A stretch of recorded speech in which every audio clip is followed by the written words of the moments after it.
এই ভিডিওতে আমরা আলোচনা করব সেই 7 শত্রুর কথা যারা সবসময় তোমার সর্বনাশ দেখতে চায়, যারা কখনোই চায় না যে তোমার জীবনে সামান্যতম সাফল্য আসুক। তারা চায় না যে তুমি সামান্যতম নাম করতে পারো বা সামান্যতম টাকা উপার্জন করতে পারো। এই 7 শত্রুকে সময় থাকতেই যত তাড়াতাড়ি পরাজিত করতে পারবে, ততটাই অতিরিক্ত সময় তোমার জীবনে অর্জিত হবে। তোমার স্বপ্নগুলোকে বাঁচিয়ে রাখার জন্য এই ভিডিওটা একদম শেষ পর্যন্ত অবশ্যই দেখো। সোজা কথা, কোনো ফালতু কথা নয়। তোমার প্রথম এবং প্রধান শত্রু যে তোমাকে ধ্বংস করতে চায় সেটা হলো সেলফ ডাউট। এই সেলফ ডাউটই তোমার প্রথম শত্রু। ভাই, যখন তুমি নিজের উপর বিশ্বাস রাখতে পারো না, তখন দুনিয়া তোমার উপর কিভাবে বিশ্বাস করবে? আর আমি কি এটা করতে পারবো? এই ধরনের সন্দেহ তোমার লক্ষ্য এবং স্বপ্নকে শুরু হওয়ার আগেই শেষ করে দেয়।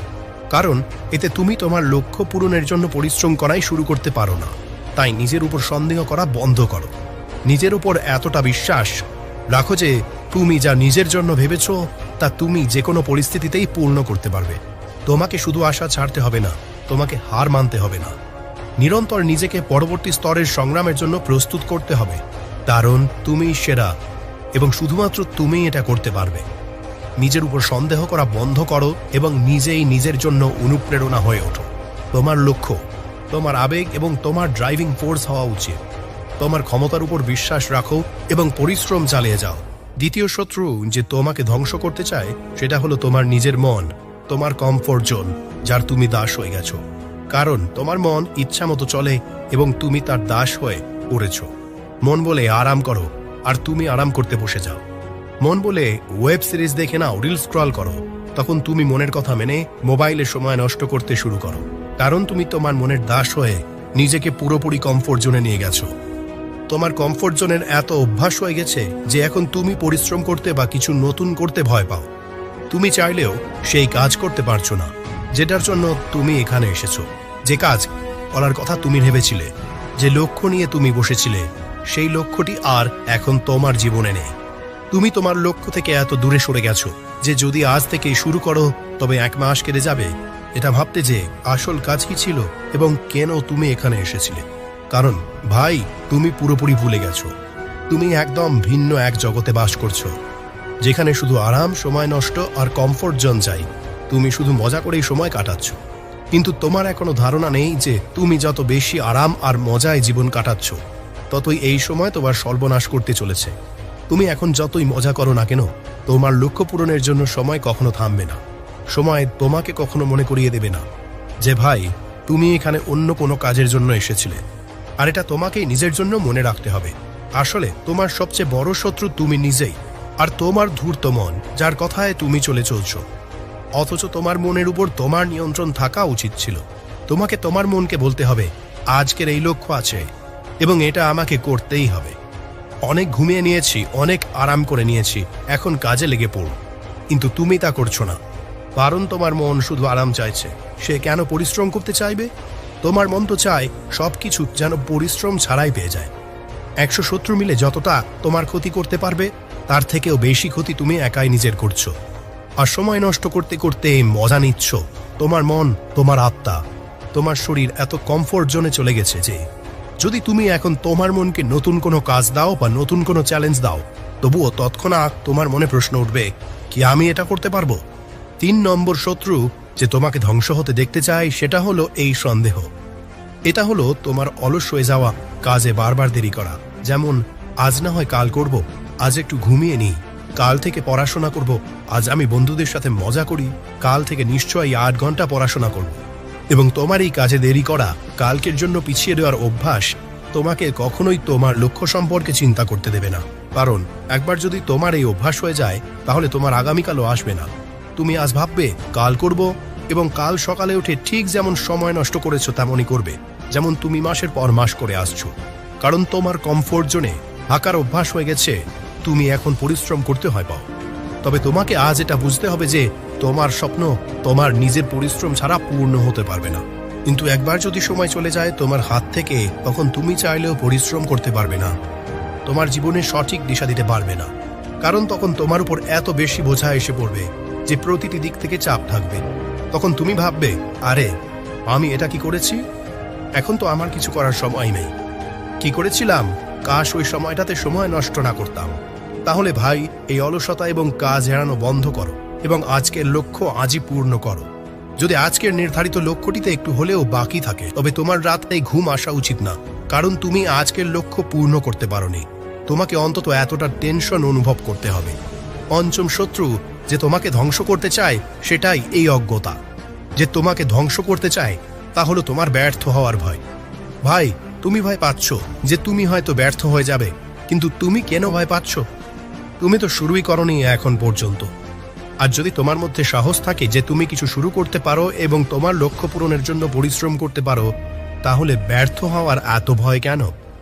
কারণ যখন তুমি পরিশ্রম করবে তখনই তো বুঝতে পারবে কোথায় কোথায় তোমাকে উন্নতি করতে হবে, আর কতটা পরিশ্রমের প্রয়োজন, কোথায় তুমি ভুল করছো। এবং ধরো, যদি তুমি ব্যর্থ হও, তবুও তোমার কিছু কম হবে না। গত বছর তো তুমি মজা করে সময় নষ্ট করেছো, তাই না? তাহলে যদি তুমি 1 বছর পরিশ্রম করো এবং সেই ফলাফল না পাও যা তুমি চেয়েছিলে, তাহলে তুমি কেন ভাবছো যে তোমার বছরটি নষ্ট হয়ে গেছে? ভাই, ওই বছরেই তুমি অনেক কিছু শিখেছ, এবং যদি ব্যর্থ হও তাহলে এটা বুঝে নিও যে আমি 90% অর্জন করেছি, আর 10% কিছু ঘাটতি ছিল। তাই এখন আমাকে ওই 10%-এর উপর ফোকাস করতে হবে। ওই 10%-এ হয়তো তোমার ভুলগুলো থাকবে, তোমার ডিসিপ্লিন বা টাইম ম্যানেজমেন্ট সমস্যা থাকতে পারে। তাহলে ভাই, ব্যর্থ হওয়ার ভয় পেও না, কারণ ব্যর্থতা তোমাকে যতটা শিখাতে পারে, সফলতা কখনোই ততটা শিখাতে পারবে না। তোমাকে শুধু শিখতে থাকতে হবে এবং সামনে এগিয়ে যেতে থাকতে হবে, ছেড়ে দিতে নয়, থামতে নয়। ব্যর্থ হওয়ার ভয়কে তোমার মনের বাইরে পুরোপুরি বের করে দাও। নিরন্তর পরিশ্রম করবে, তাহলে সফলতা আজ না হয় কাল নিশ্চয়ই পেয়ে যাবে। কিন্তু যদি ব্যর্থ হওয়ার ভয় তুমি থেমে যাও, যদি তুমি পরিশ্রমই না করো, যদি তুমি শুরুই না করো, তাহলে তোমার কাছে কোনো অভিজ্ঞতা থাকবে না, আর তুমি কিছু নতুনও শিখতে পারবে না, এবং তোমার কাছে এটা বলার জন্য কিছু থাকবে না, ভাই আমি পরিশ্রম তো করেছি। তোমার পঞ্চম শত্রু যে তোমাকে ধ্বংস করতে চায় সেটা হলো তোমার খারাপ টাইম ম্যানেজমেন্ট। তুমি তো বলতেই থাকো, আমার কাছে সময় নেই কিছু করার জন্য, আমাকে তো সময়ই মিলছে না। কিন্তু ভাই, সময় সবার কাছে সমান। একদিনে সবার কাছে একই 24 ঘন্টা আছে, একই সেকেন্ড আছে, একই মিনিট আছে। ফার্ক শুধু এটুকু যে তুমি সেই 24 ঘন্টাকে কিভাবে ম্যানেজ করো, কিভাবে তাদের কাজে লাগাও। কারণ এটা তোমার নিজস্ব ডিসিপ্লিন, এবং এটা বলার জন্য কেউ বাইরে থেকে আসবে না যে তুমি তোমার সময়ে সঠিকভাবে ব্যবহার করছো কিনা। এটা তোমাকেই বুঝতে হবে তোমার সময় আসলে কোথায় যাচ্ছে। সোশ্যাল মিডিয়ায় যাচ্ছে, বন্ধুদের সাথে সময় কাটাচ্ছে, অথবা আবার ঘুমাচ্ছে। তাহলে এমন কোনো পাহাড় তো তুমি ভাঙছো না যে তোমার নিজের জন্য, তোমার লক্ষ্য পূরণের জন্য সময় নেই। তুমি কিভাবে সামনে এগাবে যখন তুমি তোমার 24 ঘন্টাও ম্যানেজ করতে পারছো না? তুমি যদি নিজের জন্য প্রতি সেকেন্ডও সঠিকভাবে ব্যবহার করতে না শিখো, তাহলে তুমি কিভাবে পরিশ্রম করবে, কিভাবে সফল মানুষ হয়ে উঠবে? তবে এখনো তোমার কাছে সময় আছে। তোমার সময়কে সঠিকভাবে ব্যবহার করা শিখো। কলম এবং কাগজ নিয়ে বসো এবং দেখো তোমার প্রতিটি ঘন্টা কোথায় নষ্ট হচ্ছে। তোমার সময়কে সঠিকভাবে ম্যানেজ করো এবং সঠিক জায়গায় বিনিয়োগ করতে শিখো। যতক্ষণ না তুমি তোমার সময় সঠিকভাবে ব্যবহার করা শিখবে, ততক্ষণ তুমি জীবনে কোনো কাজ সঠিকভাবে করতে পারবে না। এখন সেই কাজ করার সময়। এটা কখনোই দেরি নয় কিছু করার জন্য। নম্বর 6 যে তোমাকে ধ্বংস করতে চায়, সেটি হলো তোমার নিজের নেতিবাচক চিন্তা ভাবনা। তুমি নিজের জন্য এত নেতিবাচক চিন্তা করো যে তুমি কিছু পজিটিভ করতে পারছো না। তুমি সেই জোনে যেতে পারছো না যেখানে তোমার নিজেকে এটা বলতে হবে, ভাই তুমি এটা করতে পারো। তুমি সেই জোনে বসে আছো যেখানে তুমি বারবার নিজেকে বলছো, যা এটা আমার পক্ষে সম্ভব নয়, আমি কিভাবে এত বড় কাজ করতে পারবো। তুমি নিজেই নিজের মূল্য কমিয়ে ফেলছো। তুমি নিজেই নিজেকে ডিমোটিভেট করছো, নিজেকে এতটা হতাশ করেছো যে তুমি এখন শুরুই করতে পারছো না। আর বলা হয়, যেমন আমাদের চিন্তা হয় তেমনই আমাদের রুটিন হয়ে ওঠে, কারণ আমাদের চারপাশে সেই অনুযায়ী এনার্জি এবং ভাইব্রেশন তৈরি হয়। তুমি যত বেশি নিজে নেতিবাচক চিন্তা করো, তোমার চারপাশের পরিবেশ তেমনভাবেই তৈরি হতে থাকে। তোমার সাথে কিছুই সঠিক হচ্ছে না, কারণ তুমি সঠিকভাবে চিন্তা করছো না। ভাই, তাহলে এই নেতিবাচক চিন্তা থেকে বেরিয়ে এসো এবং কাজ শুরু করো। কেউ তোমাকে আর বুঝিয়ে দেবে না, কেউ তোমাকে জানিয়ে দেবে না, এবং কেউ তোমার কাজও করবে না। তোমার লক্ষ্য তোমারই, তোমার পরিশ্রম তোমারই, এটা তোমাকেই করতে হবে। এটা তোমার নিজের লড়াই, তোমাকেই তা লড়তে হবে। এবং যদি একবারে না হয় তাহলে আবার চেষ্টা করে দেখো, এবং যদি আবার চেষ্টা করেও না হয় তাহলে কি জীবন শেষ হয়ে যাবে? তুমি কি জানো, এই চেষ্টা হয়তো তোমার শেষ চেষ্টা হবে, এবং তোমার সফলতা এই চেষ্টার পরেই লেখা হবে। আসল মজা তখনই যখন পড়ে গিয়ে উঠে সমস্ত দুনিয়া দেখিয়ে দাও যে তুমি হারা মানুষদের মধ্যে নও, তুমি প্রতিযোগিতা করার মানুষ, তুমি জেতার মানুষ। দুশ্মন নম্বর 7, তোমার সপ্তম দুশ্মন যে তোমাকে ধ্বংস করতে চায় তা হলো তুলনা করা। তুমি প্রতিটি জিনিসে অন্যদের সাথে নিজেকে তুলনা করছো।